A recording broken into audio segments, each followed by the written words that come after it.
Idul Adha dirayakan oleh umat Muslim di Amerika Serikat dengan menunaikan sholat Id dan berkurban. Namun penyembelihan kurban tidak dilaksanakan di tempat seperti di Indonesia. Dan untuk mengetahui bagaimana suasana perayaan Idul Adha di Amerika Serikat, kita bergabung dengan jurnalis VOA Valdia Baraputri di Masjid Komunitas Indonesia di Maryland, Amerika Serikat.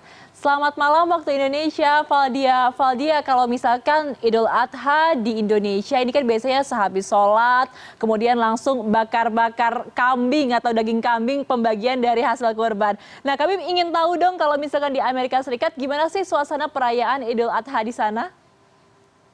Ya, Ayu, pertama-tama untuk sholat Idul Adha terlebih dahulu di tempat saya melaporkan saat ini di Imam Center yang lebih dikenal sebagai masjid dan pusat keagamaannya komunitas atau diaspora Indonesia. Ini sholat Idul Adha dibagi menjadi 3 waktu seperti pada sholat Idul Fitri, yakni pada pukul 7 pagi, 9 pagi, dan pukul 10.30 pagi. Saat ini sholat pada pukul 10.30 pagi ini sedang berlangsung.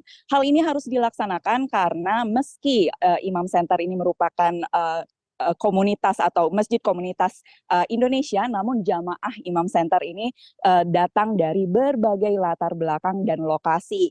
Namun di Masjid Imam Center ini hanya bisa menampung 300 orang jamaah saja dalam satu kali waktu sholat, sehingga pembagian 3 waktu sholat ini memang diperlukan dan tentunya menguntungkan para jamaah yang datang dari berbagai lokasi, tidak hanya di Washington DC tetapi juga negara-negara bagian sekitarnya. Sementara untuk penyembelihan kurban seperti yang Anda katakan tadi, memang tidak dilaksanakan di tempat begitu seperti di Indonesia, di mana penyembelihan langsung dilaksanakan di masjid-masjid setempat setelah Idul Adha atau sholat Idul Adha. Namun di sini dan di masjid umumnya di Amerika Serikat tidak demikian, karena ada serangkaian standar-standar kesehatan yang ketat dan harus diikuti tidak hanya oleh komunitas muslim saja tetapi oleh semua pihak, sehingga penyembelihan kurban pun dilaksanakan di peternakan maupun di rumah-rumah sembelih di kota-kota setempat. Dan waktunya atau pelaksanaannya pun tidak semerta-merta setelah sholat Id, tetapi biasanya di hari ketiga Idul Adha begitu. Yang menarik di Imam Center kali ini atau untuk tahun ini, penyembelihan kurban atau kurban tidak dilaksanakan di Amerika Serikat, melainkan seluruhnya di Indonesia. Jadi jamaah masjid bisa membeli kurban secara online begitu, kemudian dananya digunakan untuk membeli kambing dan sapi di Indonesia, dan penyembelihannya pun semuanya dilaksanakan di Indonesia. Dan yang lebih menarik lagi, pendistribusiannya tidak hanya di Indonesia tetapi juga ke Palestina.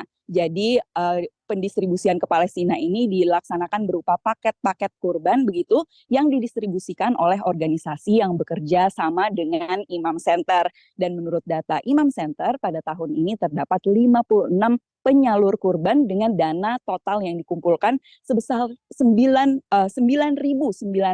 US dollar atau sekitar 163 juta rupiah.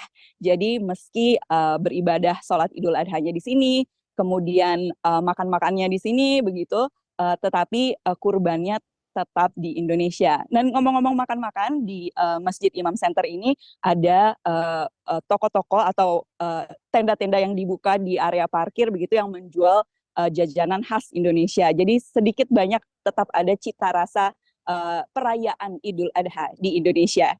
Ayu. Baik, menarik sekali perayaan Idul Adha di Amerika Serikat dan pastinya juga selamat merayakan Hari Lebaran Haji atau Idul Terima Adha kasih. untuk Valdia dan juga seluruh masyarakat Muslim yang ada di Amerika Serikat ya. Terima kasih sekali lagi atas informasi dan laporan yang menariknya, Valdia Baraputri, jurnalis VOA melaporkan langsung dari Amerika Serikat.